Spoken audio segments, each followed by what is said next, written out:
Welcome to Tasty Buds.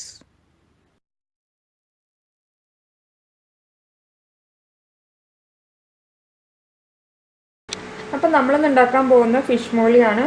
അപ്പോൾ ഞാൻ fish ഇവിടെ ഫ്രൈ ചെയ്ത് വെച്ചിട്ടുണ്ട്. നമ്മൾ സാധാരണ ഫ്രൈ ചെയ്യുന്ന പോലെ തന്നെ ഫ്രൈ ചെയ്യുന്നു. പിന്നെ ഒരു വ്യത്യാസം എന്ന് വെച്ചാൽ കുറച്ച് ചെറുനാരങ്ങ നീര് സാധാരണ നിങ്ങൾ ഒഴിച്ചു കൊടുക്കുന്നുണ്ടെങ്കിൽ അത് ഞാനിതിൽ കുറച്ച് ചെറുനാരങ്ങ നീര് പിഴിഞ്ഞിട്ടുണ്ട്.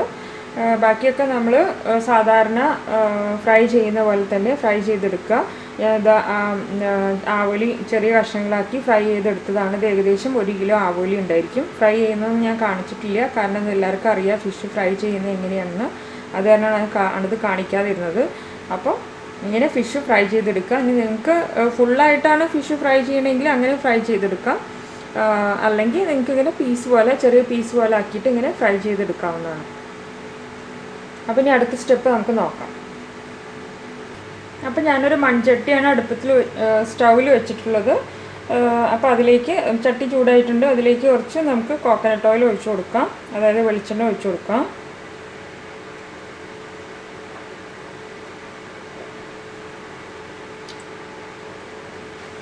അതൊന്ന് ചൂടായി വരട്ടെ. അപ്പോൾ വെളിച്ചെണ്ണ ചൂടായി വന്നിട്ടുണ്ട്. ഇനി നമുക്കിതിലേക്ക് സവാള ഇങ്ങനെ നീളത്തിൽ അരിയണം. നീളത്തിൽ അരിഞ്ഞത് ഇട്ട് കൊടുക്കാം. ഞാൻ ഒരു 2 സവാള എടുത്തിട്ടുണ്ട്. അപ്പോൾ സവാള ചേർത്ത് നല്ലോണം വഴറ്റി കൊടുക്കുക. നമുക്ക് കുറച്ച് ഉപ്പിട്ട് കൊടുക്കാം. അപ്പോൾ പെട്ടെന്ന് സവാള വഴന്ന് കിട്ടും.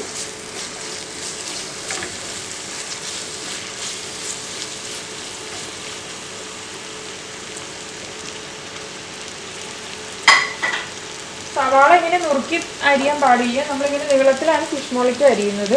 അപ്പോൾ അതുപോലെ തന്നെ അരിഞ്ഞെടുക്കണം. നമുക്ക് കുറച്ച് ഉപ്പിട്ട് കൊടുക്കാം.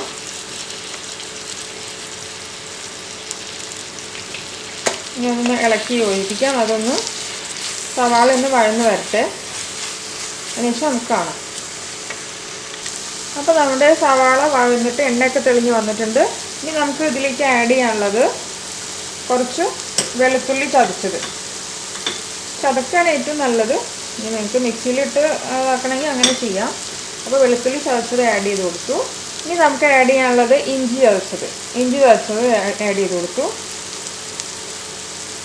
ഇനി കുറച്ച് പച്ചമുളക് കീറിയതാണ്. അപ്പോൾ പച്ചമുളക് ഇങ്ങനെ കീറിയിട്ട് ആഡ് ചെയ്ത് കൊടുക്കുക.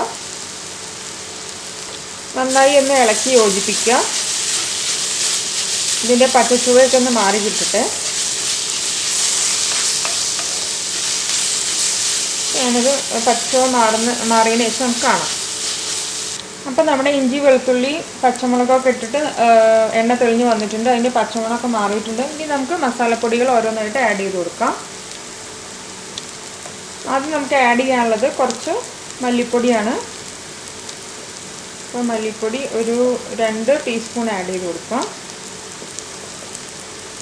ഇനി നമുക്ക് ആഡ് ചെയ്യാനുള്ളത് മഞ്ഞൾപ്പൊടിയാണ്. അതായത് മഞ്ഞൾപ്പൊടി ആഡ് ചെയ്ത് കൊടുക്കുക. ഒരു 1.5 ടീസ്പൂൺ മഞ്ഞൾപ്പൊടി ആഡ് ചെയ്ത് കൊടുത്തു. ഇനി ആഡ് ചെയ്യാനുള്ളത് ഗരം മസാല പൗഡറാണ്. അപ്പോൾ ഗരം മസാല ഞാൻ വീട്ടിൽ പൊടിച്ചെടുത്തതാണ്. അത് 1 ടീസ്പൂൺ ആഡ് ചെയ്ത് കൊടുത്തു. ഇനി നമുക്ക് ആഡ് ചെയ്യാനുള്ളത് എന്താണെന്ന് വെച്ചാൽ പെപ്പർ പൗഡർ, അതായത് കുരുമുളക് പൊടി. അപ്പോൾ കുരുമുളക് പൊടി ആഡ് ചെയ്ത് കൊടുത്തു. ഒരു ടീസ്പൂൺ, ഒരു 1.5 ടീസ്പൂൺ ആഡ് ചെയ്ത് കൊടുക്കാം. എരിവ് നമ്മൾ കൂടുതലായിട്ട് മുളക് പൊടിയൊന്നും ചേർക്കുന്നില്ല, അത് കാരണമാണ്. ഇനി ഇത് നന്നായി മിക്സ് ചെയ്ത് കൊടുക്കുക. അതിൻ്റെ പച്ചമണം മാറുന്ന വരെ ഒന്ന് മിക്സ് ചെയ്ത് കൊടുക്കണം. ഇതൊരു ലോ ടു മീഡിയം ഫ്ലെയിമിലിട്ട് വേണം ഇത് ചെയ്യാൻ, അല്ലെങ്കിൽ ഇത് കരിഞ്ഞു പോവും. അപ്പോൾ അതിൻ്റെ പച്ചച്ചുവ മാറിയതിന് ശേഷം നമുക്ക് കാണാം. അപ്പോൾ മസാലയുടെ പച്ചച്ചുവയൊക്കെ മാറിയിട്ടുണ്ട്. ഇത് ഞാൻ എടുത്തിട്ടുള്ളത് ഒരു തേങ്ങയുടെ 2ാം പാലാണ്. അപ്പോൾ 2ാം പാൽ ഞാൻ ഇതിലേക്ക് ആഡ് ചെയ്ത് കൊടുക്കുകയാണ്. സെക്കൻഡ് മിൽക്കാണ്, അതിലേക്ക് ആഡ് ചെയ്ത് കൊടുത്തു. ഇനി ഒന്ന് ഇതിൽ കിടന്നിട്ട് നന്നായി തിളച്ച് വരട്ടെ. നമുക്ക് ഉപ്പൊന്ന് ചെക്ക് ചെയ്യാം. അപ്പോൾ ഞാൻ ഉപ്പ് ചെക്ക് ചെയ്തപ്പോൾ ഉപ്പ് കുറച്ച് കുറവാണ്. അപ്പോൾ നമുക്ക് കുറച്ചുകൂടി ഉപ്പിട്ട് കൊടുക്കാം. കുറച്ച് ഉപ്പിട്ടാൽ മതി. ബാക്കി നമുക്ക് മീൻ ഇട്ടതിന് ശേഷം നമുക്ക് ഉപ്പ് കറക്റ്റ് ചെയ്യാം. അപ്പോൾ നമ്മുടെ കറി നന്നായി തിളച്ച് തുടങ്ങിയിട്ടുണ്ട്. ഇനി നമുക്കിതിലേക്ക് മീൻ ഇട്ട് കൊടുക്കാം. നമ്മൾ നേരത്തെ വറുത്ത് വെച്ച ആവോലി ഇതിലേക്ക് ഇട്ട് കൊടുക്കാം. അപ്പോൾ ഞാൻ ഇതിലേക്ക് എല്ലാ മീൻ കഷ്ണങ്ങളും ഇട്ട് കൊടുക്കട്ടെ. അതിന് ശേഷം നമുക്ക് കാണാം. അപ്പോൾ ഞാൻ നമ്മുടെ ആവോലി ഫ്രൈ ഫുള്ള് ഞാൻ ഇട്ട് കൊടുത്തു. ഇനി ജസ്റ്റ് ഒന്ന് നമ്മൾ ഇളക്കുമ്പോൾ വളരെ ശ്രദ്ധിക്കണം, കാരണം മീൻ പൊടിഞ്ഞു പോകരുത്. ഇനി ഇതൊന്ന് അങ്ങനെ ഇരുന്ന് തിളച്ച് വരട്ടെ. അതിന് ശേഷം നമുക്ക് ഉപ്പൊക്കെ നോക്കാം. അതിന് ശേഷം കുറച്ച് നമുക്ക് 2-3 ഇൻഗ്രീഡിയൻസ് കൂടി ചേർത്ത് കൊടുക്കാനുണ്ട്. അപ്പോൾ ഇതൊന്ന് തിളച്ച് വരട്ടെ കേട്ടോ. അപ്പോൾ കറി നന്നായി തിളച്ച് വന്നിട്ടുണ്ട്. ഈ സമയത്ത് നമുക്ക് ഉപ്പൊന്ന് ചെക്ക് ചെയ്യാം. ഇളക്കുമ്പോൾ ശ്രദ്ധിക്കണം, മീൻ പൊടിഞ്ഞു പോകാതിരിക്കാൻ. അതാണ് ഇതിൽ പ്രത്യേകം ശ്രദ്ധിക്കേണ്ടത്. ഇപ്പോൾ പാകത്തിന് ഉപ്പൊക്കെ ഉണ്ട്, കാരണം നമ്മൾ ഫ്രൈ ചെയ്യുമ്പോൾ ഉപ്പ് ചേർക്കുന്നുണ്ടല്ലോ. അപ്പോൾ ആ ഉപ്പും കൂടി ആയിട്ട് നല്ല കറക്റ്റ് ഉപ്പാണ്. ഇനി നമുക്ക് തിളച്ച് വരുമ്പോൾ തന്നെ കുറച്ച് പട്ട ഇട്ട് കൊടുക്കാം. സ്പ്രെഡ് ചെയ്തിട്ട് കൊടുക്കാം. പിന്നെ നമുക്ക് കുറച്ച് ഗ്രാമ്പു ഇട്ട് കൊടുക്കാം. ഈ തിളച്ച് വരുന്ന സമയത്ത് വേണം അത് ഇട്ട് കൊടുക്കാൻ, എന്നാലും അതിൻ്റെ സ്മെല്ല് ശരിക്ക് ഇതിൽ പിടിക്കുള്ളൂ. ഒരു 5-6 ഏലക്കായും കൂടി നമുക്ക് ഇതിലേക്ക് ഇട്ട് കൊടുക്കാം.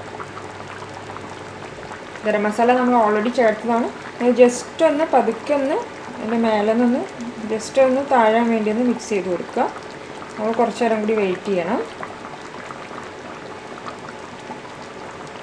അപ്പോൾ നമ്മുടെ ഫിഷ് മോളി നന്നായി തിളച്ച് വന്നിട്ടുണ്ട്.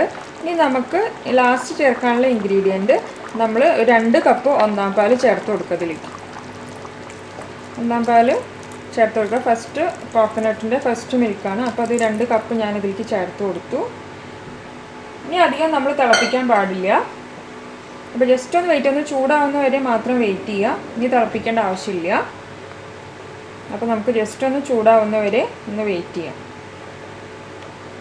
അപ്പോൾ നമ്മുടെ ഫിഷ് മോളി ഇവിടെ റെഡി ആയിട്ടുണ്ട്. ഒന്നാം പാൽ ഒഴിച്ചതിന് ശേഷം നമ്മൾ അധികം തിളപ്പിക്കാൻ പാടില്ല. ആ മേലെ കാണുന്നത് തേങ്ങയുടെ തന്നെ എണ്ണ തെളിഞ്ഞ് വന്നതാണ്, തേങ്ങാപ്പാലിൻ്റെ എണ്ണ തെളിഞ്ഞ് വന്നതാണ്. അപ്പോൾ നമുക്കിത് സർവിങ് ഡിഷിലേക്ക് മാറ്റാം. അപ്പോൾ നമ്മുടെ ഫിഷ് മോളി ഇവിടെ ഞാൻ സർവിങ് ഡിഷിലേക്ക് മാറ്റിയിട്ടുണ്ട്. അപ്പോൾ എല്ലാവരും ഇത് ട്രൈ ചെയ്ത് നോക്കി ഫീഡ്ബാക്ക് അറിയിക്കണം. അതുപോലെ തന്നെ എൻ്റെ ചാനൽ ആദ്യമായിട്ടാണ് കാണുന്നതെങ്കിൽ ഒന്ന് സബ്സ്ക്രൈബ് ചെയ്യണം കേട്ടോ. അപ്പോൾ താങ്ക് യു ഫോർ വാച്ചിങ്.